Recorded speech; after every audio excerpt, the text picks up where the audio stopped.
I'd like to begin by recognizing that the CVRD is on the unceded territories of the Quw'utsun, Malahat, Subaxat, Halalt, Penelakut, Semanis, Laxan, Pakwachan, Didadat, and Pachadat nations, whose people have walked gently here for thousands of years. With the quorum being present, I'd like to call this meeting to order. Our first item of business is the approval of the agenda. However, I'd first just like to make a couple comments. Want to recognize alternate directors Sandhu is participating online and alternate director Champ. I'd also like to welcome Rachel Hutmans, who is new to our legislative team. So welcome to the CVRD.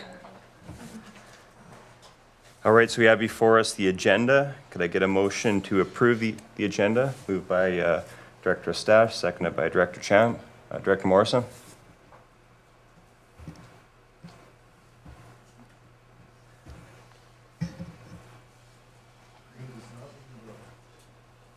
Yeah, give me a sec here. Thank you, Chair. Just wanting to raise a question and possibly seek explanation as to the agenda items IN1 and R1, and curious to know why, when the Parks and Trails Master Plan is a committee of the board, why, as a creation of the board, it's not reporting to the board. I note that the recreation commissions are commissions of the board and report directly to the board. There seems to be a duplication of effort and energy here, and normally a committee of the board reports to the board, not to another committee. So has there been some thought or explanation as to why this is appearing on today's agenda this morning as opposed to at a regular board meeting where in past practice that's where it would have been presented? Okay, I'm going to turn to staff to answer that one.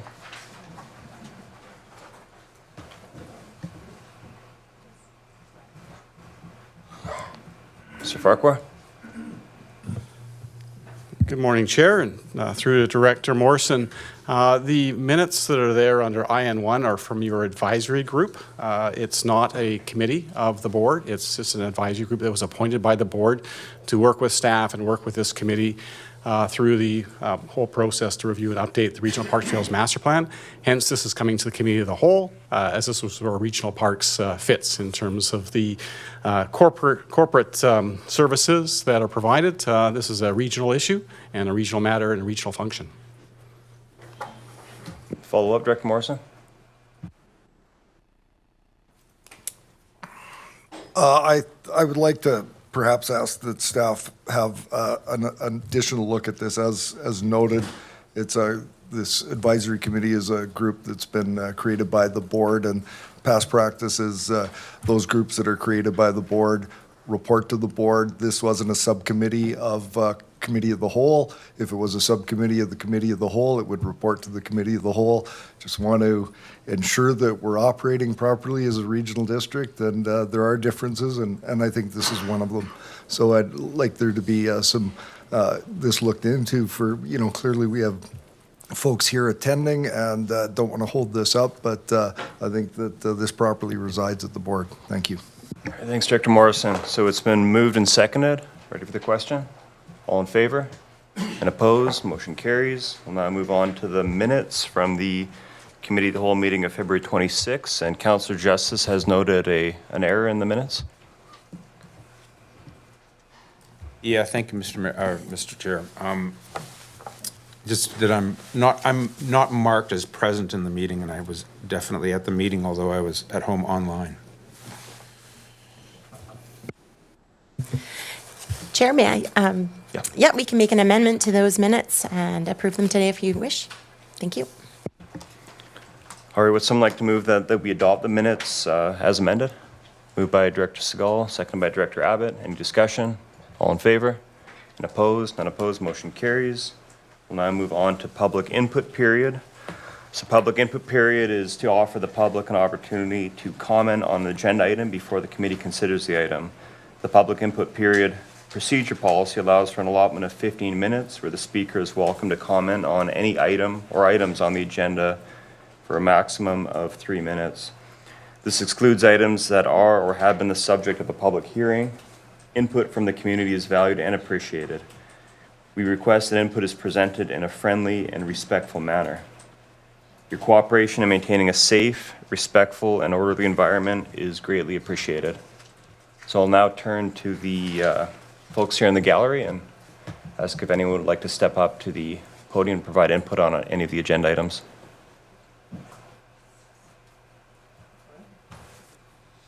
All right, yeah. All right, if you could state your name and address, and you've got up to 3 minutes.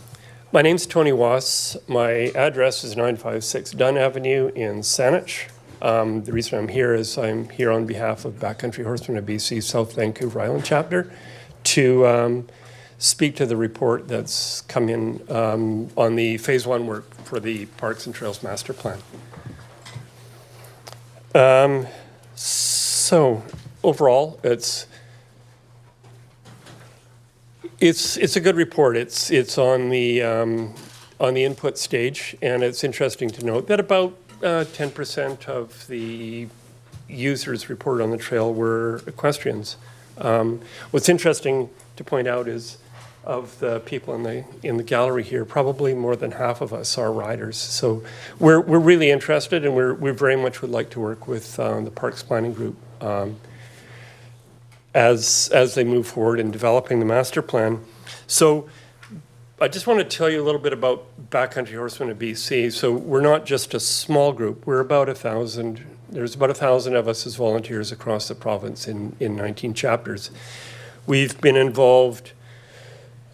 Well, we ride. We also work with various parks groups, BC Parks, Recreational Sites and Trails BC, and regional districts to plan, build, manage trails and campgrounds. And we would very much, we're volunteering, I guess, to help with the advisory committee and or staff as they see fit, to include us as well, to include us in the planning process, and then perhaps in the build and the management process. So as for instance of what we've done or are doing, we've helped plan and build about 19 campsites across the province.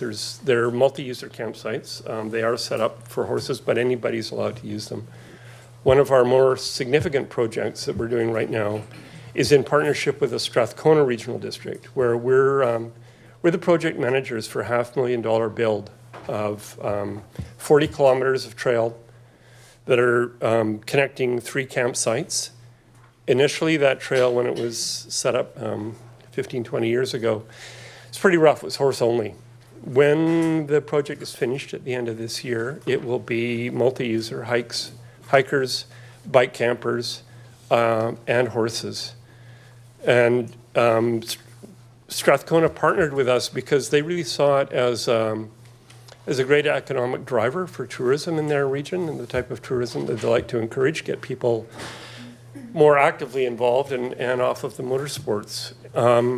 So I guess what we're saying is by introducing ourselves, well, I'm going to get cut off. But anyway, we're around, we exist, and we'd love to work with you. Great, thank you. Any further public input? All right. We'll now move on to delegations. We have one delegation. I'd like to welcome Monica Kakwa from the Couch and Hospice to provide a presentation on the 2024 programs. Welcome. Good morning, everyone.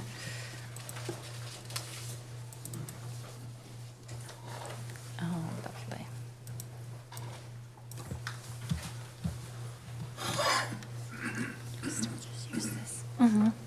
Thank you. Perfect. Thank you so much. Good morning again. My name is Monika Kafka, and I'm the Executive Director of Couch and Hospice. And I'm here today to express our gratitude for your support, for your ongoing support of hospice care in the Cowichan. your commitment makes a real difference to the lives of people we serve. And I'd like to take a moment and share more about the dedicated people behind our work and how your support directly benefits our programs and the community.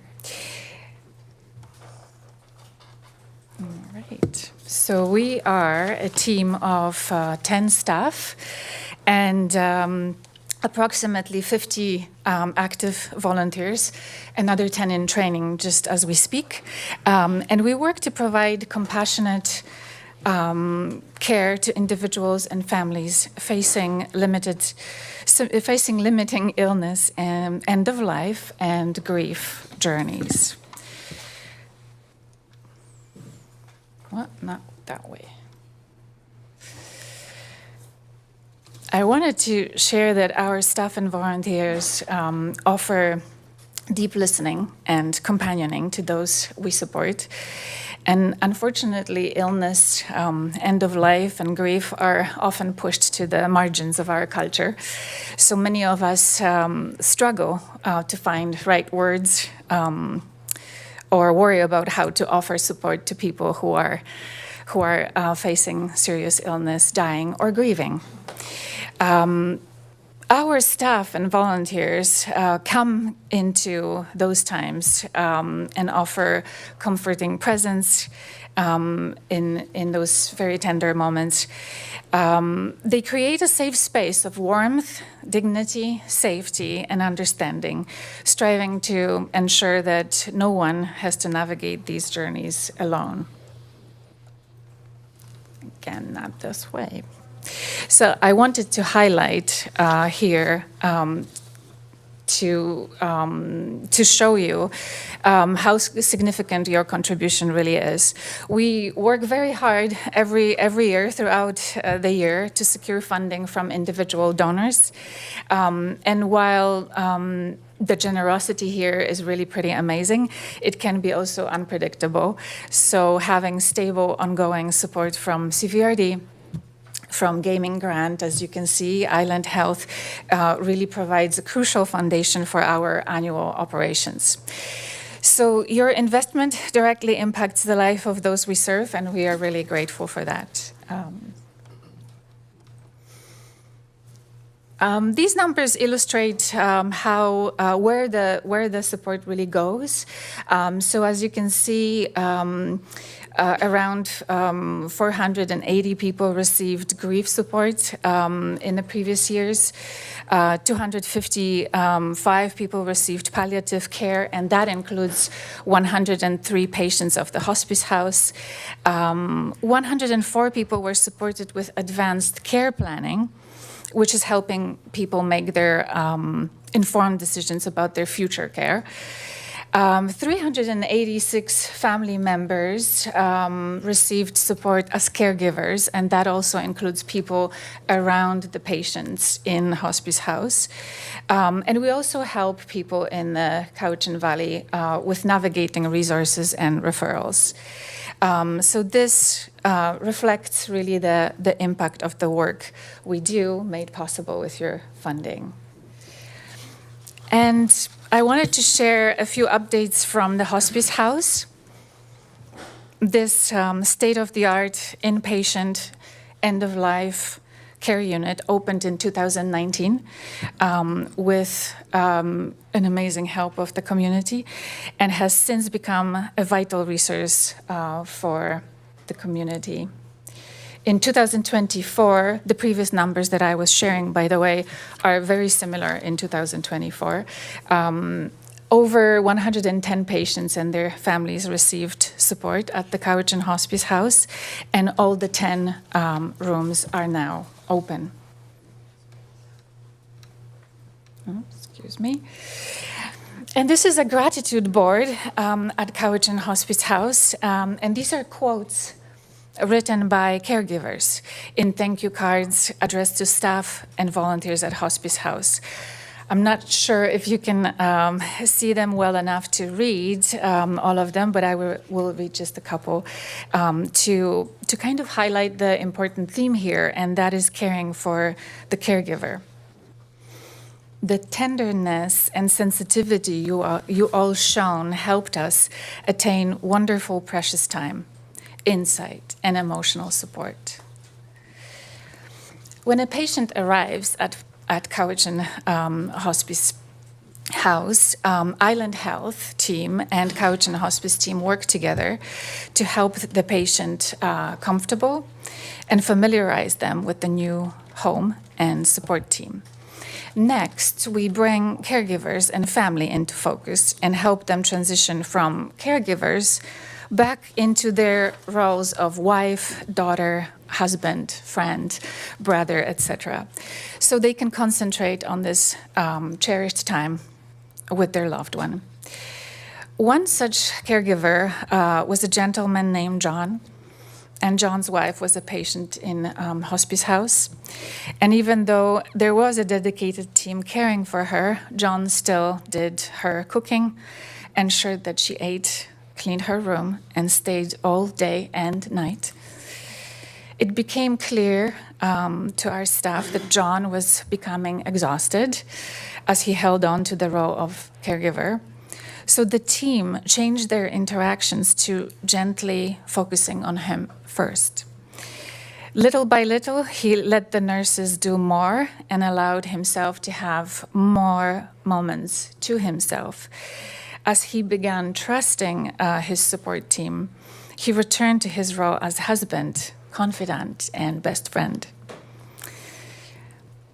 And this is just one example of how the Hospice House team come together in a beautiful, heartfelt way to support patients and their families and each other doing the work they were meant to do with those we are meant to serve.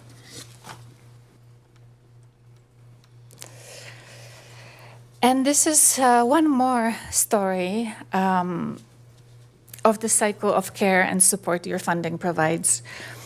When it became too difficult for Linda to care for her 41-year-old son, Adam, who was fighting inoperable brain cancer, her doctor suggested she calls hospice. From that first phone call, Linda was no longer alone in caring for Adam. And after his death, she wasn't alone in her grief.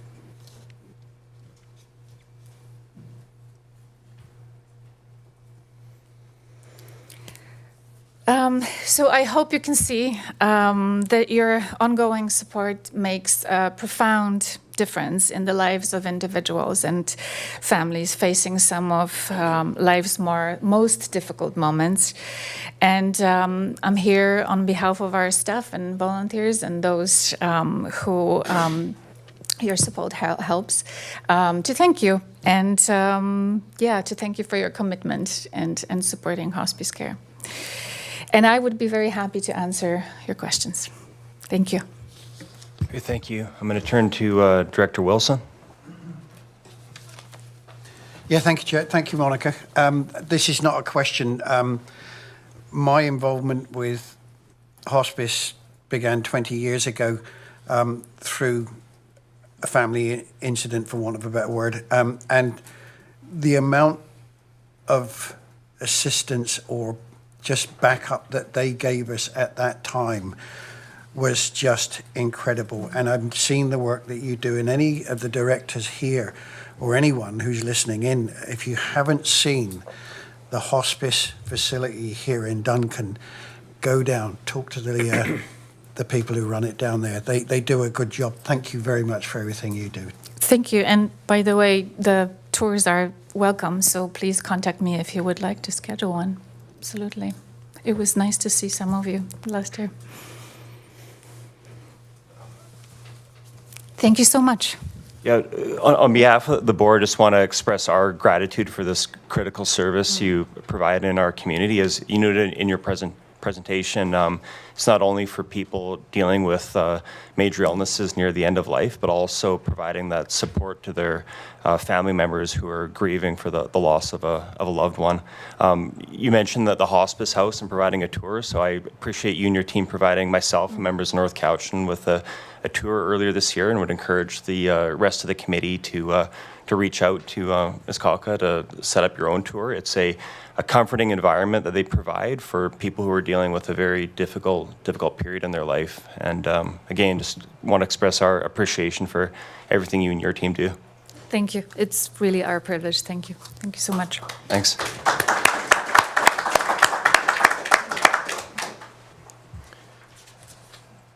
All right, before we move on to the next item, I just want to welcome Director Breeston to your first meeting with the board, or the committee. Yeah. All right, we'll now move on to information. So we have the minutes from the March 4th meeting of the Regional Parks and Trail Master Plan Advisory Group. So that's provided for information. We'll now move on to reports. We have R1 here, report from the Parks and Trails Division regarding the Regional Parks and Trails Master Plan Stage 1 engagement, what we heard report. So I'll turn to staff to introduce it before we welcome RC Strategies, the consultant, to provide a presentation. Good morning.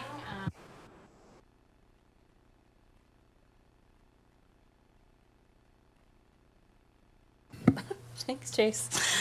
Good morning. My name is Megan Walker, Parks and Trails Planner and Project Manager for the CVRD for the Regional Parks and Trails Master Plan Review and Update Project. We have hired a consultant team, RC Strategies, to develop and deliver the engagement program and the draft plan updates. We have Steve Sloetta with RC Strategies Online here, I see, who's going to deliver a presentation. The staff report does include a recommendation for when to hold stage 2 engagement. So Steve will give a little bit of background as to that rationale, and we can revisit that after the presentation. Over to you, Steve. Good morning. Can everyone in the room hear me okay? Yeah, we can hear you. Great. Okay, I'm just going to share my screen here. So just bear with me for 2 secs.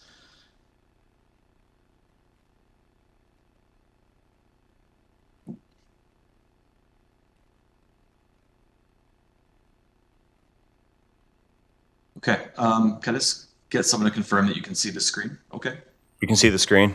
Presentation? Okay, great. Awesome. Well, again, good morning. Really pleased to have the opportunity here to present a little bit of an update here on the project, which will be the first few slides. And then we've curated some key findings from the stage 1 engagement to share with the group here today, and then certainly happy to answer any questions. So before we get into kind of all that, just wanted to loop back on the purpose of the master plan update and review. And I know some of you are very familiar with the process and others maybe a little bit less so. So we just thought it was worthwhile sharing a bit of an overview of the overall intent of the master plan update. So ultimately, the master plan update is looking to accomplish 3 core things.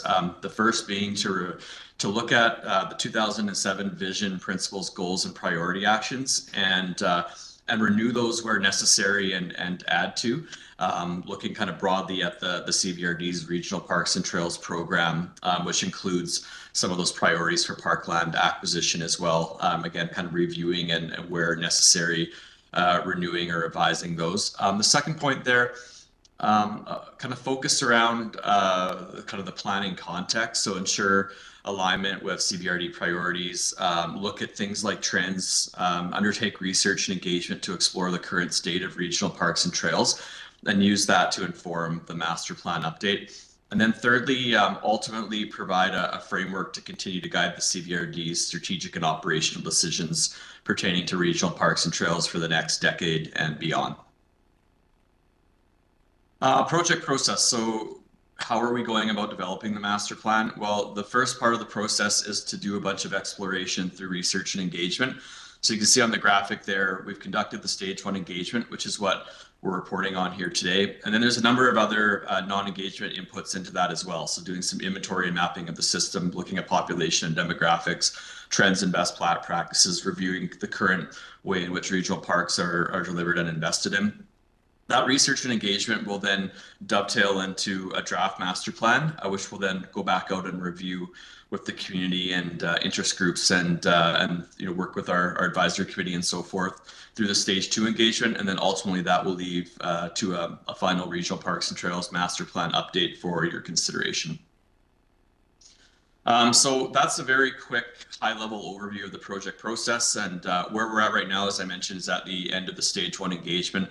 So we're just going to share a handful of key findings. There is a What We Heard report that's part of your agenda package that's quite a bit more detailed than this, but we just, as I mentioned, curated out a few of the findings we thought were most pertinent or most interesting to share at this point in time. So how do we go about doing engagement? Well, what we wanted to do through the engagement process was to provide as many opportunities as possible, ensure that we were using a good mix of tactics and methods to touch as many corners of the community as possible. So we've conducted some initial engagement with First Nations, which I'll touch on one of the subsequent slides. We fielded a public survey, so not statistically representative, but just kind of an open public survey, and garnered 267 responses to that. We convened 4 open house events throughout the regional district, and in total had about 125 folks turn out to that. And then we engaged with kind of interest groups and representatives from partner organizations, including CVRD staff and local municipalities, other levels of government, private landowners, academia, user groups, and so on, through 2 ways. We conducted 14 interviews, so talking directly to folks, and then we also had an interested party survey, which was mostly filled out by user groups and the like. And through those 2 methods, we were able to touch base with 27 different organizations and interest groups. And then the last method we used was kind of a mapping exercise, which we conducted both at the open houses, and there was also a virtual option as well, where folks could go on and kind of pin notes on a map. So just to start with the First Nations engagement. So there's 10, as I'm sure all of you are aware, there's 10 First Nations within the CVRD, and we've reached out to all 10 of those First Nations, and there's been 4 nations that we've had discussion sessions with to date. Certainly hope to touch base with more First Nations through the second phase of engagement. But we've had some good discussions with the nations that were available and willing to participate with us so far in the process. Just to touch on a few key themes from the discussion sessions. So certainly the nations were very abundantly clear about how important it is that their Indigenous rights and stewardship responsibilities are acknowledged and respected. The second point there, the nations were also extremely clear, a very kind of prevalent theme through those discussions was they want to be engaged early on through park processes. So they want to not be kind of brought in when the idea is already being well established. They want to be really kind of in the formative stages of park acquisition or projects and engaged substantially throughout. Concerns were certainly raised about risk to culturally, ecologically sensitive sites that are very important for traditional activities, both on land and marine environments and other settings, and really an important value and practical consideration for nations is preservation of those lands.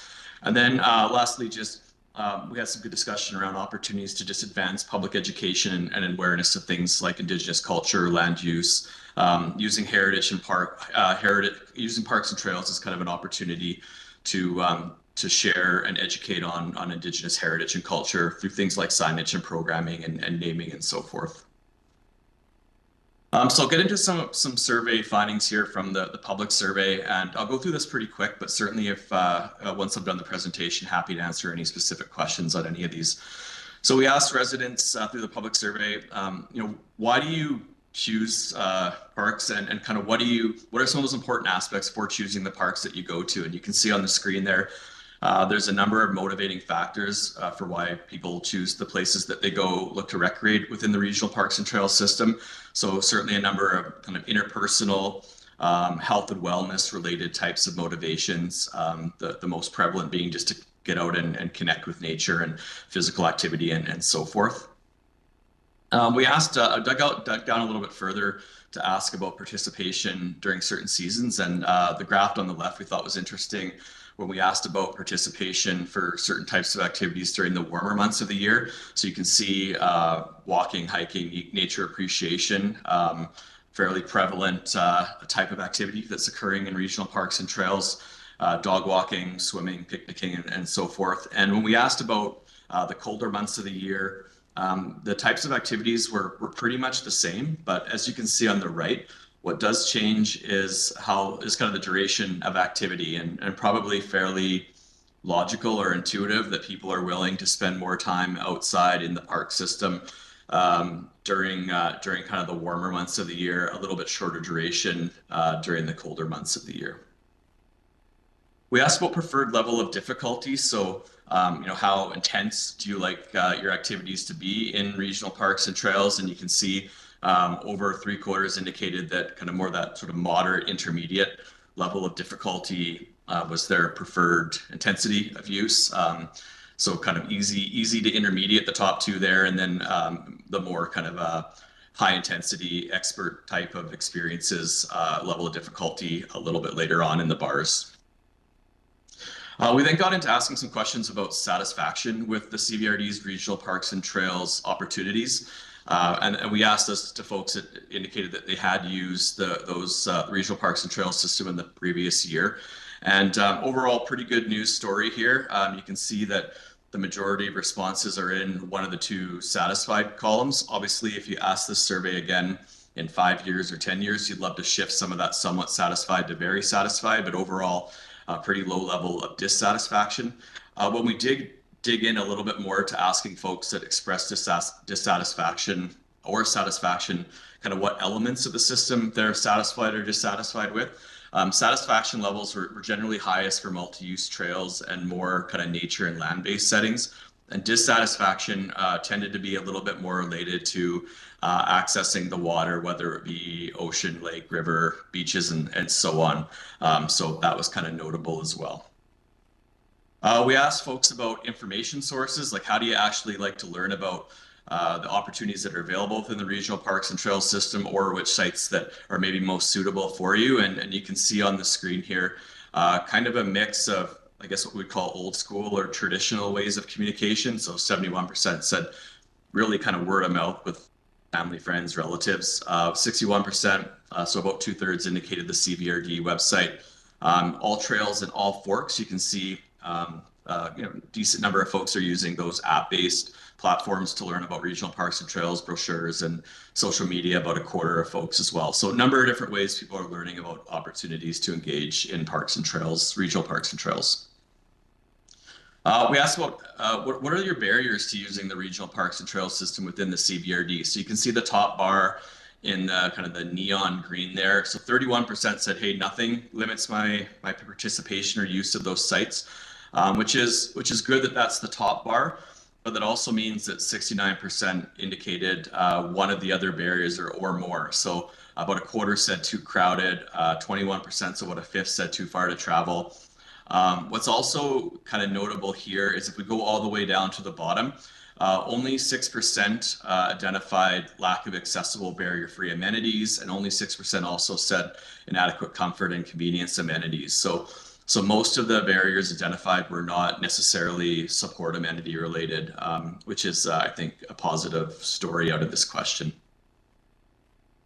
We then got into asking some questions about key values and considerations, and kind of testing some of the goals from the 2007 plan. So on this slide here, we asked about the level of importance of certain kind of value-based goals, and really all of these were supported or identified as important to some degree, at kind of a low level of people identifying them as not important. But you can see some were identified as being more very important or having a higher level of importance than others. So the first couple here, protect and connect environmentally significant areas. Vast majority of respondents identified that, as well as providing opportunities for really everyone to enjoy quality and diverse nature-based outdoor recreation experiences and kind of the mental and physical health benefits. Proactively and sustain, manage, and maintain parks and trails. Again, kind of high level of prevalence and so on. So also kind of notable that 74% indicated that it's important to strengthen relationships and collaborations with First Nations. So that was another kind of positive value to test out of this as well. But generally, all of these were identified as being fairly important. When we asked about kind of future priorities for the regional parks and trails system, you can see 75% here identified that is very important, and if we add up the somewhat and very supportive, it's 88% identify that it's important to acquire more lands to complete the system, the Regional Parks and Trails system. Focusing and strengthening environmental stewardship was highly identified as well. Again, all these were kind of identified as being fairly important, but some a little bit more important than others. And then if we go down to the very bottom, you can see that a very small proportion of respondents identified that there should be no further investment in acquiring more parkland or further enhancing the Regional Parks and Trails network. We asked about purposes. We kind of got a little bit more into the land acquisition and some potential kind of criteria or other considerations around what could drive future investment by the CVRD for Regional Parks and Trails. And when we asked about what are some of the kind of things that should drive, or purpose-based statements that should drive future acquisition, kind of consistent with the previous question. So protecting environmentally significant areas, ecosystems, biodiversity. So a very high proportion of respondents identified that. Second to that was completing regional trail connections, helping to kind of foster, advance adaptation and remain resilient to climate change, and kind of so on and so forth. So again, all of these were identified as being fairly important, but some a little bit more so than others, which helps us as we start to look at different criteria that could be used to filter the potential acquisition priorities. We looked a little bit more broadly at general consideration criteria for parkland acquisition. We gave some kind of, I guess, kind of buckets of kind of land designations or land categories here. And you can see the top one there, those lands that are potential acquisition areas that are regionally significant or unique. A high proportion identified those as being potential high priorities. Very similar level of response for existing land use designations. So essentially lands that are unprotected right now, and park acquisition could be a mechanism to protect them. Also very important. And First Nations interests was also identified as being really quite important as well, our high priority by a large proportion of respondents. We dug a little bit more into environmental criteria.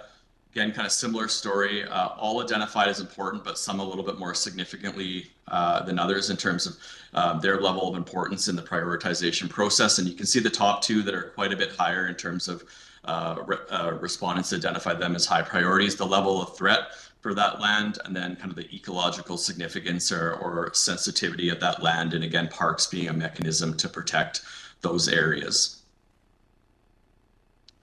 We asked about kind of importance of outdoor recreation criteria when looking at acquisition priorities. So the top couple there that are a little bit higher than others, outdoor recreation features. So again, it's kind of regionally unique and significant.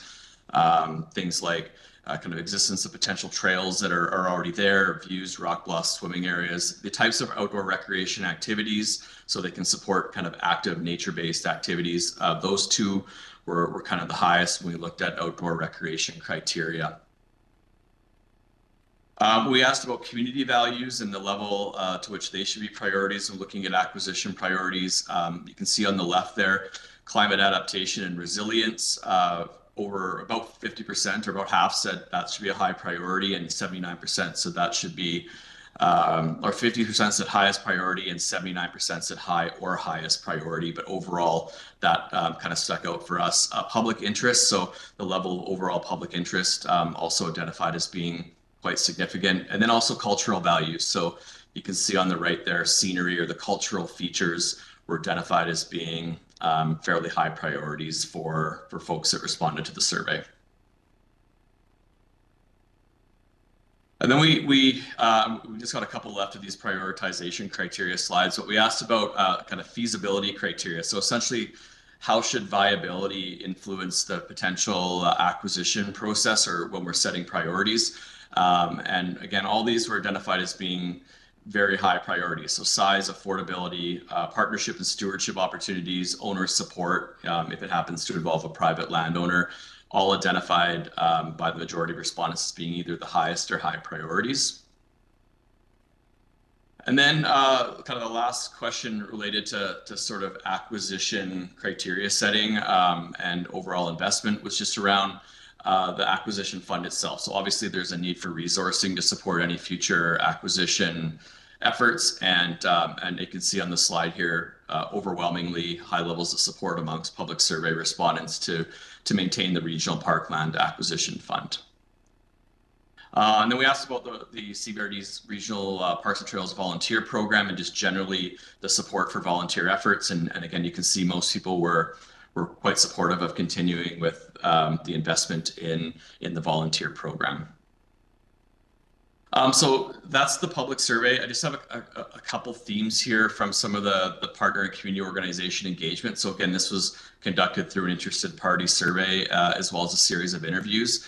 One kind of bucket of a line of inquiry or bucket of questions we asked was related to the current state. And just some key prevalent themes that came out through our engagement with the various groups and interested parties was just the overall value for the Regional Parks and Trails program. So viewed generally as a very significant success, especially given that it's a fairly new Regional Parks and Trails program relative to other regions across the province.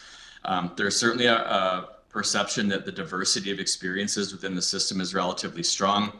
The third point there, it was noted that over the last handful of years, there's been a significant spike in visitation and that's certainly positive, getting more people out into the Regional Parks and Trails program. We want people to be involved in nature-based activity, but there's also challenges that come with that as well in terms of overuse of certain sites. And that was certainly flagged quite a bit for us through those discussions as well.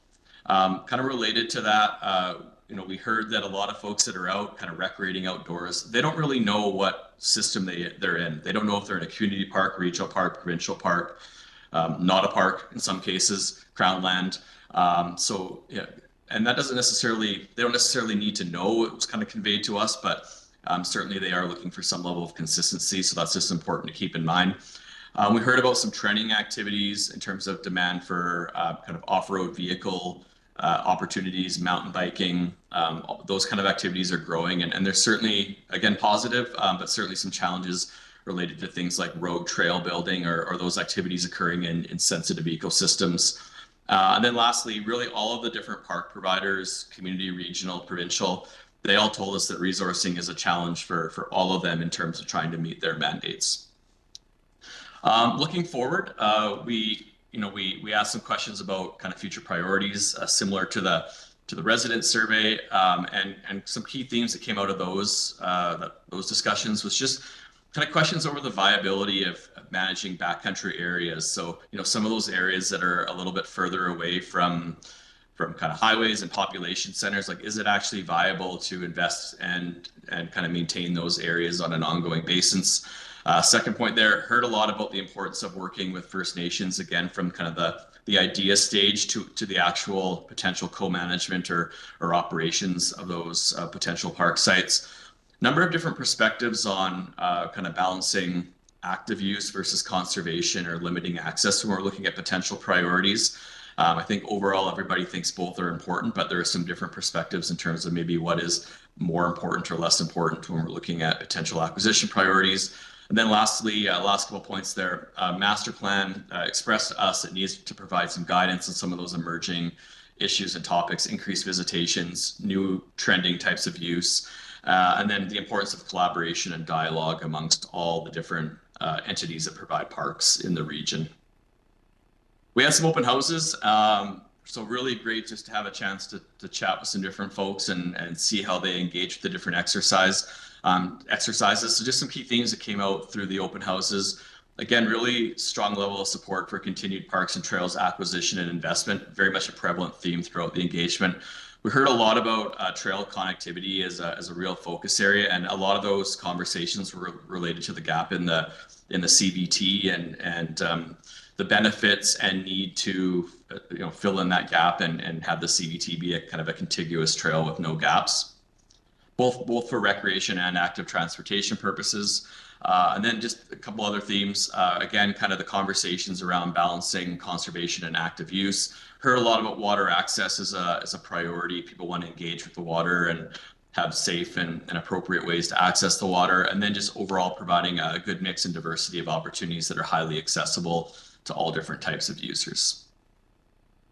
And then the last tool I just wanted to touch on here was that the mapping tool and exercises that we facilitated. So we had a table map at the open houses, and we had 52 different sites of potential acquisition priority or attention identified through that exercise. And then we also had that online, kind of a duplicate, sort of a Google Map type online version where people could drop pins and provide comments. And we had 215 site-specific comments provided through that. So overall, through all the different engagement tools, we had 72 different acquisition priority sites identified through the survey, the mapping exercise, the open house, and so forth. So a lot of different sites that were identified as potential priorities or considerations for parkland acquisition or incremental investment. So on this slide here, so like I mentioned, we had 72. We just pulled off those that had more than 10 mentions. And I want to just be really clear, this is an unfiltered list. So some of these sites they're not really candidates for regional parks and trails. Some are already part of other types of park systems or protected through other land designations. This is just kind of a raw list of raw mentions essentially. So won't kind of go through this in any level of detail, but just wanted to show sort of the filtering of how we've taken all the different engagement pieces and kind of sum total the different sites that have been identified as potential priorities to further look at and filter and prioritize through the next stages in the process here. And this is just a map. Again, won't kind of dig into this too much here, but just shows kind of the intensity of where people through the various mapping exercises identified sites. So a lot of it kind of relates to population centers and sort of the kind of eastern corridor, kind of the north-south along the eastern side of the CVRD. So anyway, just thought that would be an interesting visual to show, and there's more on this in the What We Heard report itself. And this map here shows park priority sites, and then this map here shows trail connections that people drew through the online exercise. And a lot of it was related to improve connections, particularly as it relates to the CBD and some other existing trails. So just to kind of put a bow on it all here, so kind of a summary of key findings. Overall support for the current master plan's vision statement, support for continued land acquisition and the Regional Parkland Acquisition Fund, a lot of support for completing those trail connections, as well as continuing the CVRD's Parks and Trails Volunteer Program. A lot of importance or consideration around environmental conservation is driving future priorities and investment and actions. We heard quite a bit through the engagement overall as a key theme about the importance of providing kind of diverse, sustainable, nature-based recreation opportunities and activities. We heard a lot about the importance of First Nations and really the significance that First Nations communities and interests need to play in future parks planning and management. The importance of collaborations and partnerships with other agencies, entities that provide parks, NGOs, and so forth. Successes and challenges of high visitation and use. Obviously, again, kind of positive overall, but certainly leads to some challenges as well. Support for ensuring that we continue to have an adequately resourced system that meets both current and future challenges and demands as the CVRD grows. And then the last key finding point here is just kind of overall the desire for more increased water access. Again, kind of marine, lake, ocean, lake and river, and all types of water environments. People want to access those and enjoy those. So to conclude here, next steps. So completing the background research, so the non-engagement research that our team's working on, drafting of kind of the big ideas, plan content. So some of those key high-level recommendations or priority focus areas for the master plan. And then kind of taking that out to the community as part of the stage 2 engagement, and then kind of bringing that back to the advisory group through our 4th meeting with them. And then kind of this actual stage 2 engagement planning itself. So kind of, again, big ideas, figuring out how to engage, go to the advisory group, then go to the stage 2 engagement. And as per the staff report, we framed 2 options, June or September, with September being kind of the recommended option, just to ensure that we have enough time to undertake that engagement planning and execute that and not sort of get caught up in the potential summer people being away and things of that nature. We just think it's probably a more successful engagement endeavor in September. So with that, happy to take any questions, and apologies for maybe going a little bit over time here. Great, thank you for the presentation. Ms. Walker, any comments, or are we okay to move to questions from the committee? I'm here to answer questions. All right, so we've got a few folks here with their, in the queue. I'm going to start with Director Justice.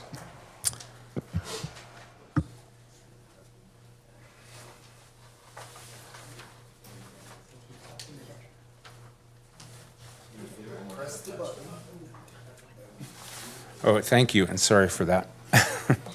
I actually have 2 questions, but you can come back to me for the second one if that's okay. This one for the consultant, the second for our staff people. First, thank you very much for your presentation and for a very rich and very interesting report. As the report notes, and you've touched on in your summary, environmental values, conservation, and collaboration with First Nations were consistently ranked highest priority in values and in acquisition and in management. So all of the sort of major themes of the report. In fact, as you noted, many respondents emphasized that protection of ecosystems and nature should be the primary value of parks. And the report also notes that the engagement with First Nations had very similar results, and that they're quite concerned with watersheds and with managing wildlife habitat and so on. I guess as it comes time to translate these into policy, in terms of a plan update, are you able to give us some examples of the types of policy changes that would support this shift in focus? As I'm asking, do you have any preliminary thoughts on how the plan might balance recreational use and conservation in determining primarily acquisition and management policies? Yeah, thank you for the question. Through the chair. So I guess 2 points. The first being that our next step here is to take the findings and develop some criteria, and then use those and potentially weight those criterias when we're looking at all the potential priority sites. And so that's kind of the first point. We have yet to do that, so we need to do that next and kind of translate those findings into those criteria that integrate some of the things that you mentioned that are key themes, sustainability and ecological preservation and protecting watersheds and so forth, and kind of relating sort of how those criteria can be used to sort of filter and prioritize the different items. I guess the second point I would make is it's when we talk about sort of the balance between conservation or preservation and active use, it's not necessarily kind of a or kind of and or conversation. It's trying to figure out how to accomplish both as part of those priorities, and that's kind of the lens that we approach the work with. So that's a next step for us. So we're not there yet, but we need to kind of figure out how to translate what we've learned into kind of the prioritization process. Okay, thank you. That's very helpful. I'll save my second question. All right, this is I guess this one's for staff. Process question. As I understand it, the consultant will be considering these stage 1 engagement results and drafting proposed key policy updates, and that those will be reviewed by the advisory group, who will provide feedback. And after that, the draft master plan update will be drafted. I didn't see mention of those key policy updates coming to the board, so I'm assuming that's not part of the process. But it seems to me that there might be value for the board to see those before the draft plan is actually drafted. So my question is, could there be built into the process an opportunity for the board to look at those key policy updates before the plan is drafted? And I guess I would just add that especially if the engagement is moved to September from June, there would be time for that. Through the chair to the director, yes, you laid out the process that we're looking at quite well. So looking at developing those key concepts, taking that to the advisory group, and then moving forward into developing the draft plan. We have been talking about an interim step of bringing it back to the board, whether that's the key concepts or the full draft plan. So we're currently looking at and having conversations with the consultant how to work that into the schedule and at what phase to do that. But that is something that we're looking at because it would be great to get that feedback before we take it out publicly. Right. Thank you. Director Wilson. Thank you, Chair, and thanks for the presentation there. Let me be clear here, first of all. I am not against parks. I'm not against recreation centre. Let's get that one out of the way straight away. Also, I got a thumping headache right now, so if I sound a little bit more testy than normal, then put it down to that one. I like numbers, and I'm looking at the numbers here, and there's a lot of words in here which ring alarm bells with me. One of them is special interest groups, and the numbers which I've added up here. And even if you take best case scenario, there's 743 respondents overall in a population of 89,000 people. So the number of people who have actually taken part in these surveys is not that high at all. And I'm wondering how you can use terms like overwhelmingly support or strong support, given that the numbers don't really add up here. So just that question there.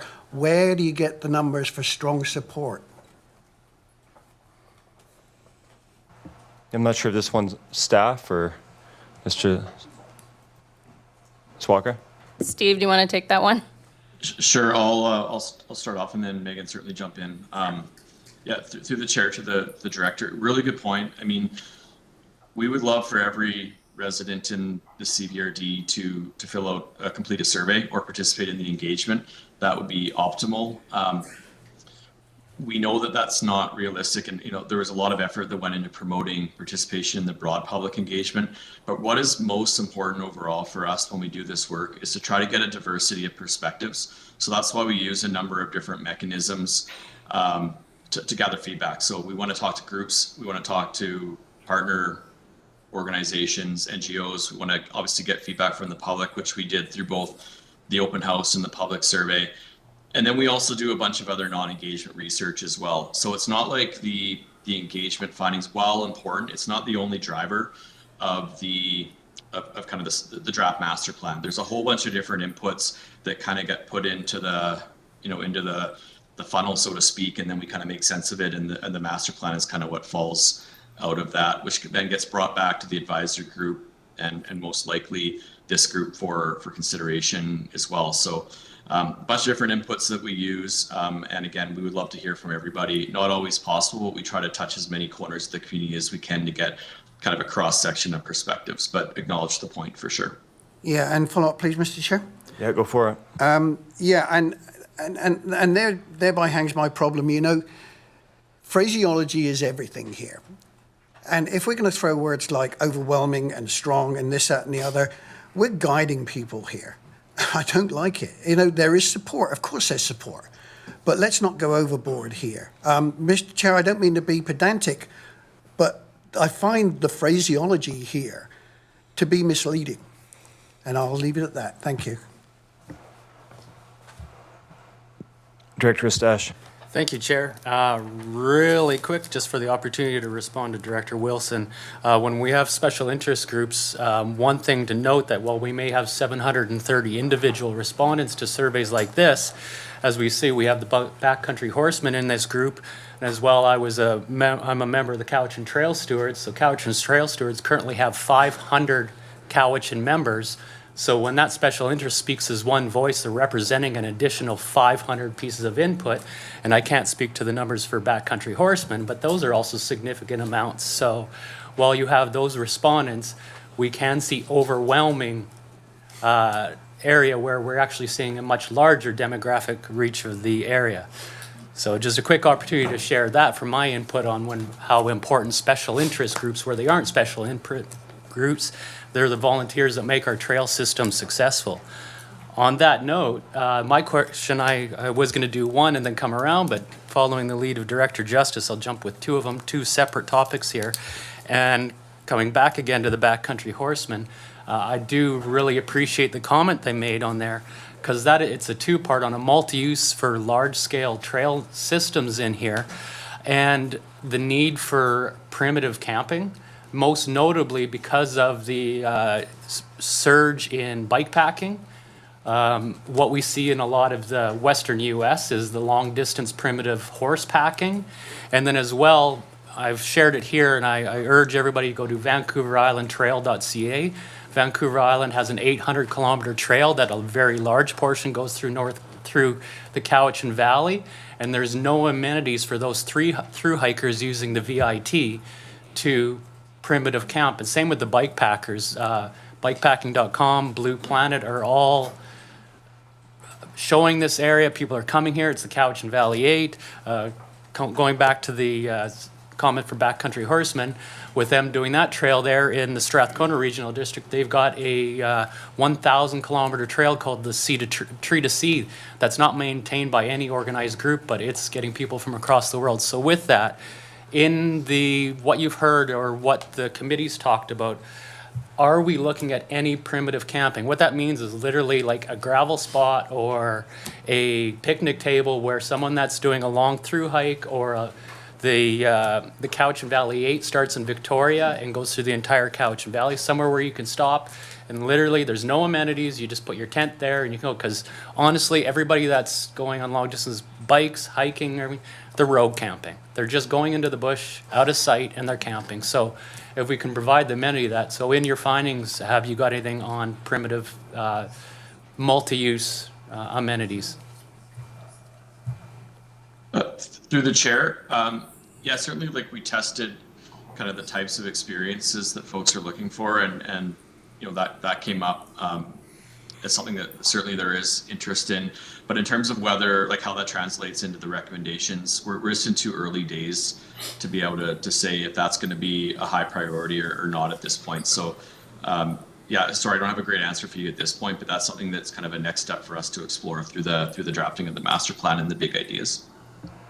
One more question? Yeah, Director and this Staff? one will be really quick. I'm glad I see they're not here to speak to it. We all got the email from the Cowichan ATV Club, but more so just a question on just seeing if it wasn't clear in there the amount of feedback we got with regards to off-road usage.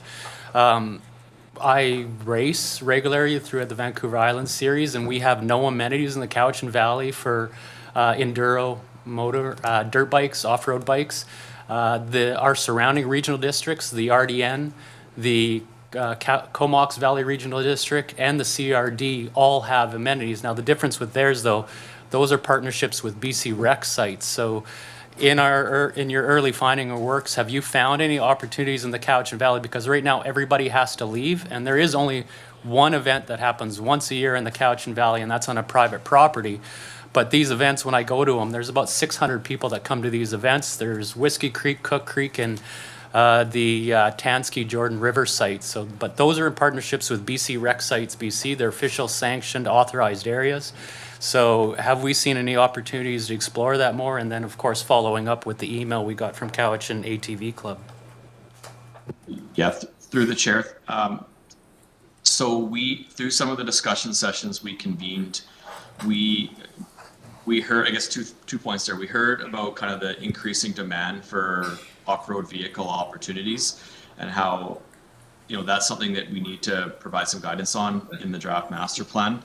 And then we also talked to to private landowners that do have lease agreements with off-road vehicle groups on kind of a limited basis for access to lands, and they've certainly flagged the kind of increasing demand for those activities. So we heard about kind of demand as well as concerns about those activities occurring in areas where maybe it's not best for them to occur, and how that may need to lead to some further consideration in the master plan in terms of where we want to direct that activity to. So again, that's something for us to kind of reconcile in the next stage in the process. So we did hear both about the demand and the need to provide it in appropriate appropriate settings. Director Abbott? Thank you, staff. Here, wait one sec. Thank you go. you, Chair. Thank you, staff and RC Strategies for a very fulsome report. And as has been raised, there are some themes that came through. Obviously, parkland acquisition, there's strong support, but there's also support for adequately resourcing the parks. And I'm concerned that it's always wonderful to buy a new bauble, buy a new item, buy a new park, but do we have the resources going forward to look after those parks? And while it's commendable, the amount of outreach and the responses, a suggestion, and along the lines of Director Wilson, perhaps why don't we canvass ratepayers, the people who own property that pay taxes that are going to ultimately look after the maintenance, unless we come up with a new methodology for paying for these the maintenance on these parks. Is there time in our process to ask ratepayers what they think of parkland acquisition and the more important part, in my view, maintaining such assets and infrastructure? Thank you. Director Morrison? Thanks, Chair. I have two questions. And this, I don't know, it's a blessing or a curse to have been here when we first started buying parkland through the regional parkland acquisition. But I want to just touch on whether you covered any of the challenges and the conflicts that are experienced out there. And we've got the backcountry horse folks here, and I can tell you that when the advent of the Cowichan Valley Trail and the Great Trail and the development of a lot of our sites, the motorized users were really demonized in the as far as access and use and the likes, and it really created a question of who are these parks or who are these trails for? And it was always understood that there would be fairly heavy equestrian use and the likes. What seems to have developed now is the main users, like equestrian users, are not feeling welcome on our trail system to the extent that I think they should. And the conflicts with, for instance, the ATV groups, well, my understanding is there isn't really a conflict, that the ATV groups and the equestrians have pretty good understanding of how to interact when they, and if and when they meet each other on the trail. So has there been a little bit of a deeper dive into the way that we can provide the most use and the most access for all of the groups that want to use the trail system? Through the chair to the director, I will speak to the engagement, how we explore that through engagement. So yeah. So the answer is yes. We did look to explore that, and this is a little bit anecdotal. I would kind of generalize and say we didn't hear as much about trail conflicts in the CVRD as we have in other places where we've worked, but certainly we did hear, isolated, I guess if you want to use that term, examples of where it has occurred. And so it is something that we are aware of. What we did hear a lot about is, as I've touched on a couple of times, is just the increasing demand for a variety of activities. And so I think kind of intuitively over time, if that continues, we could probably suspect that would lead to more situations like that. So I think kind of what we need to do through the next step in the master plan is just provide some guidance on how to make the trail network as inclusive for all and figure out kind of where trail activities are best situated. So that's, I guess that's kind of where our next step is, just to try to translate that into what it needs to mean for a properly managed trail network moving forward that is appropriate for a variety of activities. Thank you for that response. And my next question, I think, I'm hoping was considered, and if not, I hope it will be considered in the future, is you've heard the question of affordability, the ability to maintain our various parks. It's been suggested in the past, and I would like to hear what the respondents' thoughts are when we acquire a new asset.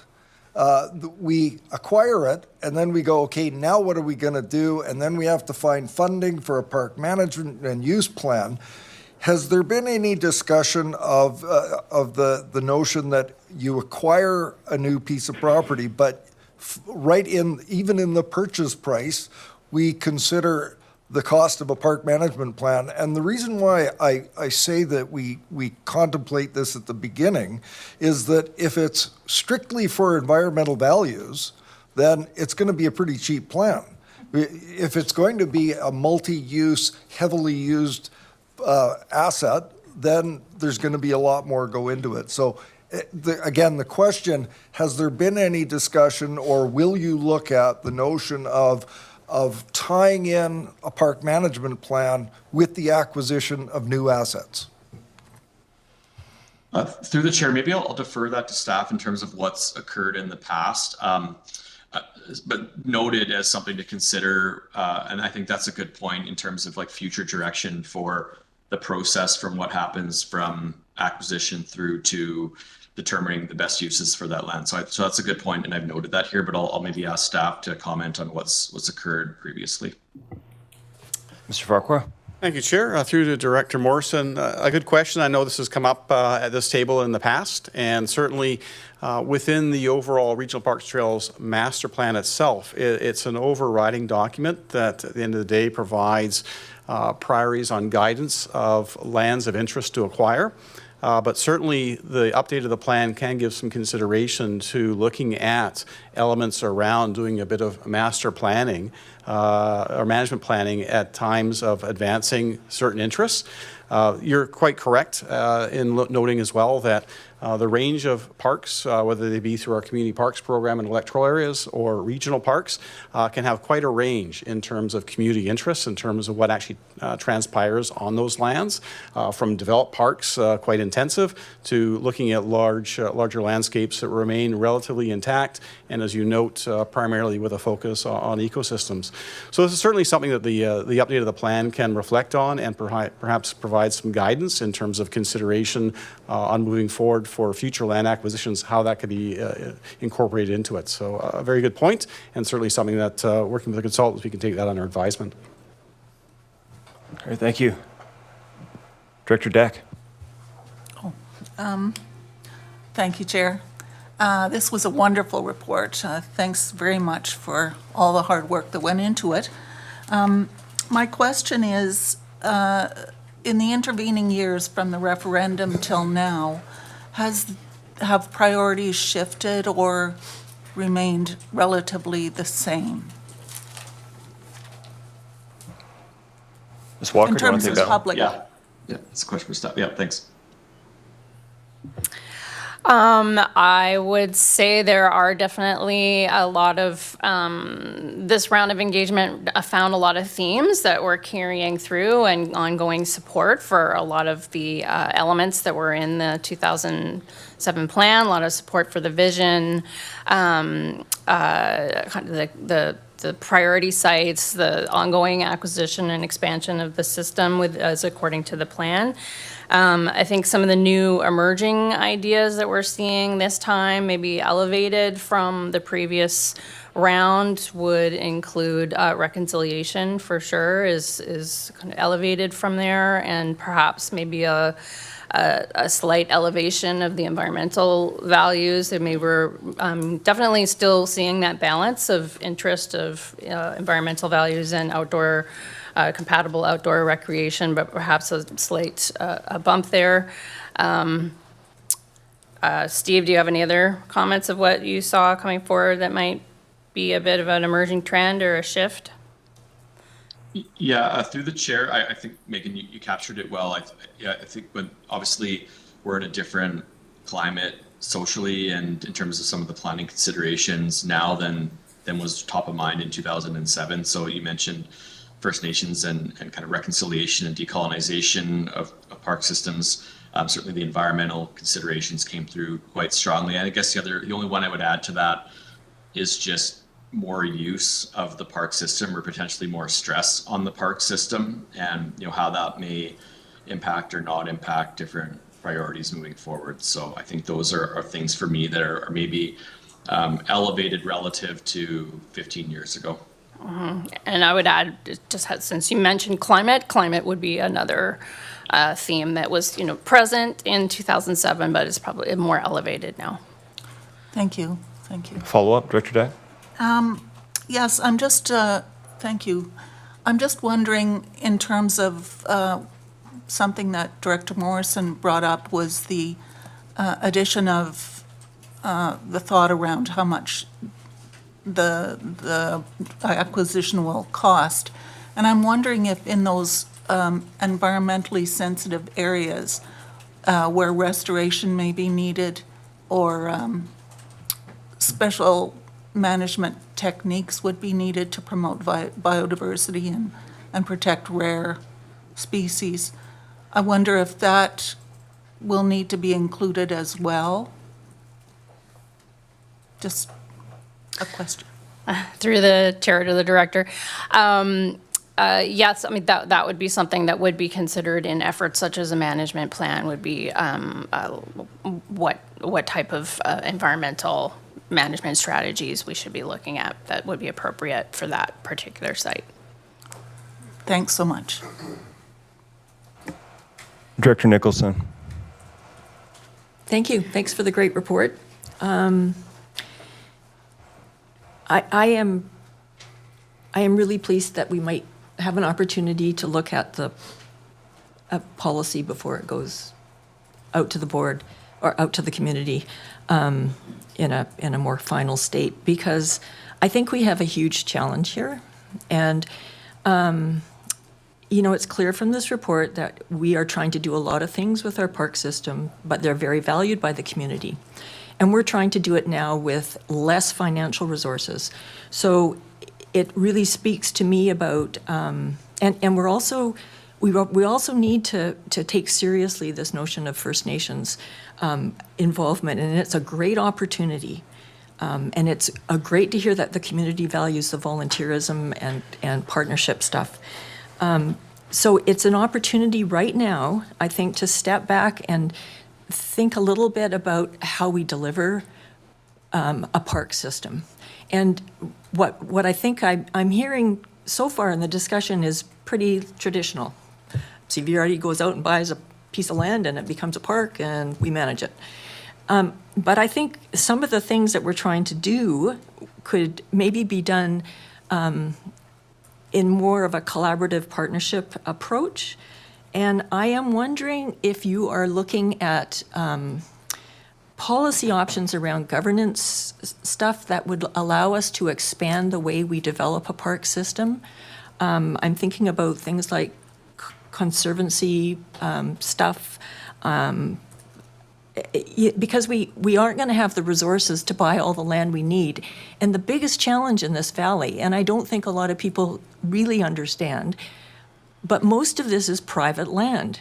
So when you go out into the forest and you're not in a park, you're probably trespassing. And so it's really, and so that speaks a lot to, if you want to try and achieve goals around climate or conservation or recreation, then you need to think about different ways of getting there, because we can't buy everything that we would probably want to do. So I'm wondering if you're looking at those kind of policy options, and I hope so. And I'm really appreciative of an opportunity to hear back before it goes out to the community. Thanks. Through the chair, the short answer would be yes. Like, those would all be considerations, and those are all things that we tried to gauge as best as we could through the initial round of engagement, and we'll certainly explore that more as we move through the process. So, yeah, the answer there is yes. Director McClinton. Nobody stopped me. Thank you, Chair. I just, a few comments before. I've got two questions. First of all, I think we should all take a bit of a victory lap. Like, those are some pretty good numbers, 40%, no matter the methodology. That's early Justin Trudeau election numbers for approval. Thought I'd throw that in there. I do want I do want to just give some flowers and acknowledgement to Brian Farquhar, all his team. I mean, you guys are at the front lines, taking a lot of darts for us and been working on this stuff for 20 years. And, you know, clearly the public likes what we're doing by and large. So, and you can see how engaged all of us here are at the table. So I think those are all very positive signs. One more comment, Mike, whenever I have a headache, I like to take a nice long walk in one of our beautiful parks. So maybe, maybe at lunch we can go do that together. Two questions. The first and easy one is dog parks. I don't think I caught any mention of that. I know I posted just something on my Facebook profile, just like, do you approve or not? I think I had like 300 people engage. And there was a 70% sort of support for that. And that's obviously very unscientific. Just curious where we stand with dog parks and getting that integrated. You want me to take that one, Mike? Steve? Sure, yep. Yeah. Well, we heard that, and we heard comments about dog parks and dog walking on and off leash. Those were comments that we heard in the feedback, so we'll consider how to address that. We do have one park within the regional system that does include an off-leash area that's kind of a remnant of from when it was still managed by North Cowichan. So it is something that we'll have to look at as the plan develops. Thank you. And a follow-up question. I do share some of my colleague, Director Wilson's concerns just around the engagement. Just any thoughts on how, you know, what are maybe some blind spots, if you can identify them, or maybe ways that we might look to improve our data to make sure that we're getting, you know, more accurate numbers? Yeah, I can take this one through the chair. Yeah, I mean, good point. Like I said earlier on, like we would love to have exceptionally high numbers. You know, like I said, there's a lot of effort that went into trying to promote things like the public survey and the open house. And I feel like the input we got was really good and valuable. And, you know, there are ways for us to do some cross-referencing when we look at like the survey, some of the demographic questions we ask and compare that to census data and stuff like that. So we have a pretty good level of confidence in the survey, understanding that it wasn't a statistically representative survey. And again, what we supplement the engagement work with is other research, you know, non-engagement research. So there's you know, a dozen or so different inputs that go into the drafting of the master plan. Then we test it again with the community, and we'll do everything possible to encourage participation in that second stage of engagement.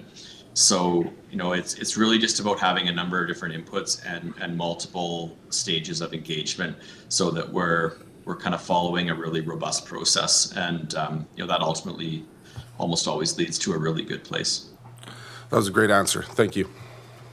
All right, before I start the second round here, I do have a question myself. I'm not sure if this should be directed at RC Strategies or staff, but could you describe the efforts that were made to encourage public participation during the November-December period of last year? I can take that one, Steve. So RC Strategies prepared a lot of the engagement materials, and then staff did a lot of the work to do the promotion. So there is a full list of the activities that we undertook in the staff report, but if I can remember what the main ones are, we did put up posters throughout the region, all kinds of places, coffee shops, libraries, grocery stores. We emailed all the interest groups that we have on an interested parties list that we maintain, so there's about 170 groups there. Other emails went out to board directors, our advisory group, the Community Parks Advisory Group chairs, to help get that word out to their memberships. With Facebook campaign, Instagram campaign, boosts, which really spiked the level of engagement that we got. We have a web page set up on Plan Your Cowichan, obviously. There's more, but we really did all the things that we could. Pardon me? Newspaper ads? Yes, newspaper ads. Yes, we did that in 4 papers, so we made sure that we got good coverage throughout the region. There was a press release in at least one article was produced, so that also helped get the word out. I think that, speaking to our communications team, the level of response that we got was decent. I think one reflection is that this is an plan update of something that's already out there in the public eye, and perhaps also a reflection of generally people are pretty satisfied and happy. So not necessarily a topic that they might spend the time to reach out to engage unless something that they're really passionate about. So we did decently. Great, thanks for that. I'm going to turn now to Director Wilson for round two. Yeah, thank you, Chair, and thank you to the medical staff who brought the Tylenol along. Thank you very much. Feeling much better, not quite so testy as before. One of the things that came up, and this has come up over and over again, that Director Morrison brought up again, is yes, we're going to go and buy acquisition. We're going to acquire parkland. Fair enough, but there has never ever been, as far as I know, here is the parkland we're going to buy. Here is the business plan. This is what it's going to cost us going forward. There has never been that. It's always a question of, we've got this chance to buy this piece of land, let's go and buy it. And then we find that it's costing us a lot of money. This is something which has to be addressed. We have to look at the ongoing costs of what they're going to be doing, parks are going to be doing with it. And to a certain extent, we're tending to push aside some of the more core stuff that I'd like to touch on here. It's great to have parks, of course it is, but are we now ignoring what we need as well? North Cowichan has said that they're in dire straits, perhaps. North Cowichan has said they can't build the number of houses they want to build because they don't have the infrastructure. Got great parks, no infrastructure. From that point of view, we need to look very carefully at what we're doing here. Let's set some priorities. By all means, we have a fund. Let's use that fund to acquire the parkland that we need. But let's also look at the escalating costs. And if you look at 2025's budget, you will see that the maintenance cost for parks has risen dramatically. We cannot keep on going like that. We have to look at some sensible costing on that. And I will now leave it at that. Thank you very much. Director Nicholson. Thank you. I am wondering, we have to make a decision about whether to push the public engagement to September rather than June, and I think that means the whole project will slip, and then I'm wondering if it's going to mean we won't have the information that we'll need to make good budget decisions next year or for the following year. So I'm wondering what the implications of doing that are on the project timeline. I think Mr. Farquhar is going to answer that one. Farquhar? Thank you, Chair, and through to Director Nicholson. So yeah, this is something that staff certainly gave some consideration to, but looking at the overall timeline for completing the master plan update and wanting to ensure that we have a robust second round of engagement, also inclusive of the continued outreach with our First Nation communities across the region. Looking at the overall timeline, certainly there will be information available to the committee and the board proceeding into the 2026 budget, but we certainly don't see that that'll have any implications one way or the other in terms of decisions for 2026.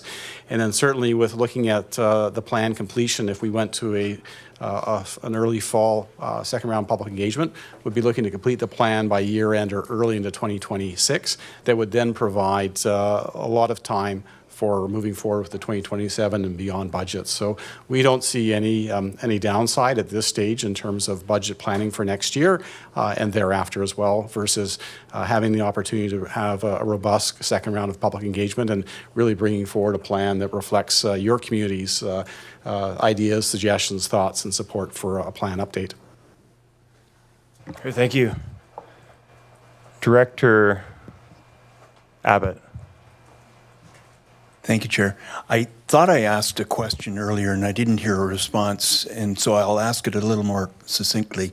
Can we, at this time, reach out to residents that pay taxes and ask them or send them a survey to get their engagement early? To Director Nicholson's point, let's learn from the people that are actually going to pay for these, the maintenance. I think we're all in support of acquisition, and we've got acquisition funds set aside. and we have a mechanism. But let's find out what the ratepayers wish to do about maintaining going forward, please. Thank you. Mr. Farquhar? Mr. Chair, through to Director Abbott, this engagement is exactly what this process is providing for all residents, all taxpayers across the region, be it in electoral areas or municipalities.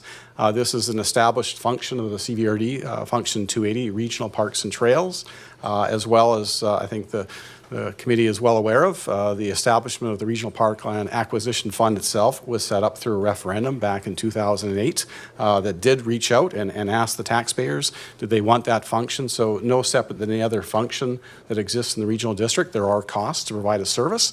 And as taxpayers, the taxpayers have these opportunities when we're reaching out, doing engagement on plan updates or things could affect potential future costs, to provide their reflections and ideas and concerns and support. So we would encourage everybody out there, hopefully listening today, that when we actually get formal direction on when we're going to do the phase 2 engagement, whether it be later this spring or in the fall, as staff are recommending with consultants, we look at early fall, that we see a lot of people coming out from your communities to express their support, concerns, or interests. But in terms of going forward with an ask right now to every resident, that would be a significant cost, and certainly would be something that we would have to look outside of this process as to how we would undertake that, because we'd have to work with legislative services in particular in terms of, is this going to be something that's going to be associated with the election? Is it a question of that nature, or is it really just trying to continue to get as much information and input from our communities as possible in the development of the update of the plan? Follow-up? More just an observation, Chair. I hear that it's costly. I hear that we're getting the responses from the public, but it's the people that are going to pay the bill. So perhaps at a different time, we could delve into what the cost of surveying ratepayers, because 2008 is quite some time ago, that there was wholehearted support for the program, and things have changed. So I don't want to take any more time. I think the point is made that getting wonderful feedback from people that may not have a stake in the game is valid. It's nice to know that everybody wants parks. We all want parks. We want equestrian programs, ATV programs, everything works. But I think at some point we have to take stock in 2025 dollars. Are you, as a ratepayer, prepared to pay for this going forward? Thank you. All right, I've got 2 more speakers here, and I'm hoping we can consider the recommendation or option 2 at some point soon. I'm going to turn to Director Segal. Thank you, Chair. Yeah, I think I've heard lots of great points around the table. We all have wonderful, strong opinions, which is a great representation of democracy. I would like to move the staff recommendation. It's moved. Is there a seconder? Seconded by Director McClinton. Any discussion? Director Morrison? Thanks, Chair. I'm hearing the concern of our colleagues around the table, and just want to note that I found it really interesting, the correlation between the stats provided in this preliminary, or in this report, how they correlate with the referendum results from 2008. So yes, things change, yes, things become more expensive, but there seems to be fairly broad support, similar to the numbers of the referendum. And I think that's important for us to note here. I should also note as well that we have done that operational follow-up funding when we did Kinsall Trestle. And the Kinsall Trestle was a major investment by this organization, and we knew that there would be ongoing costs, and we knew that we had to put money aside each year for continuing to ensure that that was a safe and well-used asset, and continues to be. So our staff know how to do this. But then it comes to the funding part, and that funding part is, quite frankly, our job. And we can go to the community, we can ask them about their thoughts in a general sense. But I think my colleague down the way here was handing out bouquets to staff that have done a pretty good job. And I think this is a very well-supported endeavor that we do. And I'm really looking forward to the updated version when we get there, and I would be supporting this resolution. Thank you. Director Nicholson to close. Here, hit it one more time. Okay, so I just want to, I support this motion. I'm just wondering about when we could expect to get some interim policy back at the board, and should that be included in this resolution, or can I just assume that staff will make sure that happens? Mr. Farquhar? Chair, you can assume that that's going to be happening. We'll look at the timelines with the consultants and determine when best to bring something forward for this committee to give consideration to the information that we're going forward through the phase 2 engagement. Perfect. And can I add one little thing? I forgot to mention, I'm hoping that you look at Gabriola and look at the way they do pathways with the private land issue. And there might be an opportunity for us to incorporate something like that into our program. Thank you. All right, I'm going to call the question. All in favor? And opposed? None opposed. Motion carries. We'll now move on to R2. This is report from the Recycling and Waste Management Division regarding the Recycle BC agreement. I'd rather power on through and would encourage anyone. There's 2 washrooms over there. We're an hour and a half in. I'd like to wait at least a couple hours before taking a break. Unless the board, the committee feels differently. All right.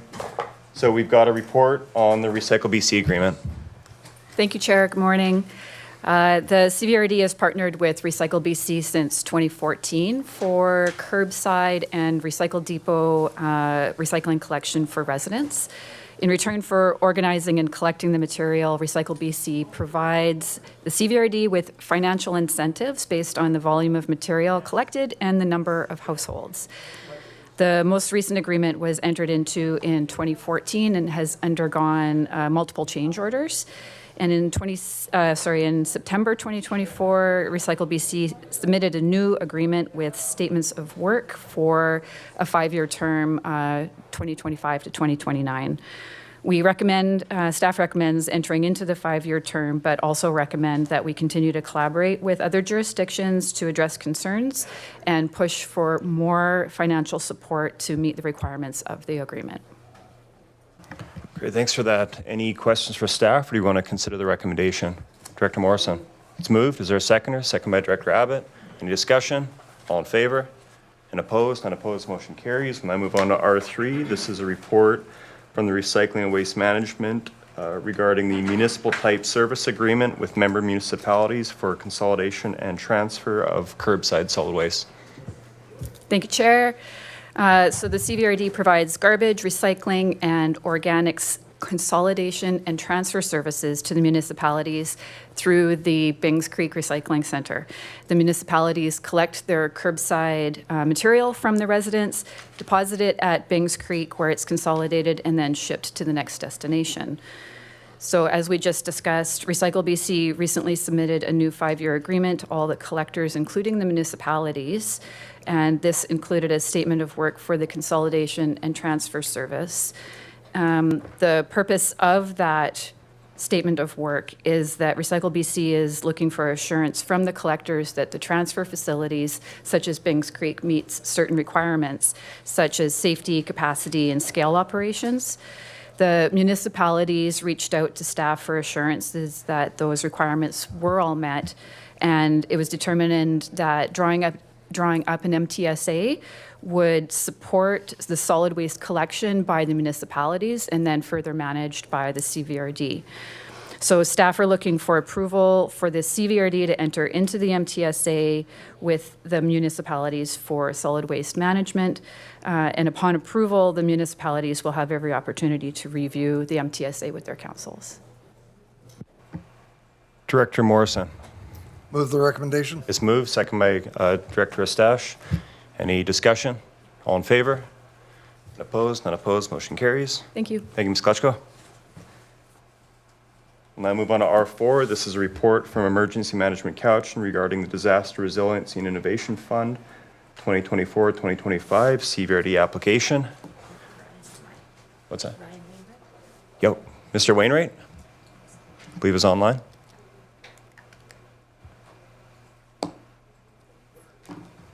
Welcome.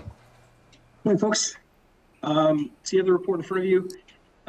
Essentially, this is part of a new process that UBCM and the province are using This one goes through emergency management and climate readiness. They've changed the order of how we go forward with grants. So we submit an expression of interest with our possible options. This year we submitted 2 for the drift, one for structural, so that was a culvert replacement to assist with flood protection at the city of Duncan. That was not selected to move forward, but has been moved forward to 2025 for the 2020 for this selection. This is non-structural. This is for tsunami mapping. So tsunami mapping for us, when you read through our regional HRVA, you'll notice that tsunamis are not listed there, and that's because we simply don't have validated, updated information to give us an idea of how to quantify that risk. Our neighbors to the south in the capital region completed their coastline tsunami mapping project a few years ago, have a great public tool now available. So we're looking at putting forward a submission to take us to the same place to be able to include a quantification of tsunami risk in our regional hazard vulnerability and risk assessment. Great, thank you, Mr. Wainwright. I'm going to turn to Director Morrison. Move the recommendation. It's moved. Is there a seconder? Seconded by Director Abbott. Any discussion? Director Segal? I have a question. Is that okay? Yeah. So when I was in university, I took a natural disasters course and learned that the east coast of Vancouver Island is very, very low risk of tsunami. So I guess I'm curious about the rationale. I know we do have like a little chunk, Area F, goes all the way to the west. It is, sorry, compared to the whole district. So I guess, is that the focus? Is the west coast of the island? Is it all of the coast? Just for me to understand the rationale there. Thanks. Mr. Wainwright? Yeah, so, I think I took a natural hazards course in university that taught me the same thing. What we do know is that since then, the science has progressed, and this will look at the entirety of the CVRD coastline west and east. We also have some better information about the tsunamis that are possible from sort of seamount collapse and near shore earthquake events that do have the possibility to generate large tsunamis even on the east side of the island. So that science has progressed, and in order to get us from those courses we took in university to a place where we're using the best available data to assess this risk, we'd like to move forward with our application. Any further discussion? Ready for the question? All in favor? And opposed? None opposed. Motion carries. We'll now move on to question period, and I don't see any members of the public in the gallery, so we're going to jump right ahead to adjournment. Could I get a motion to adjourn? Moved by Director Segal, seconded by Director Deck. All in favor? And opposed? Motion carries. Declare this meeting adjourned.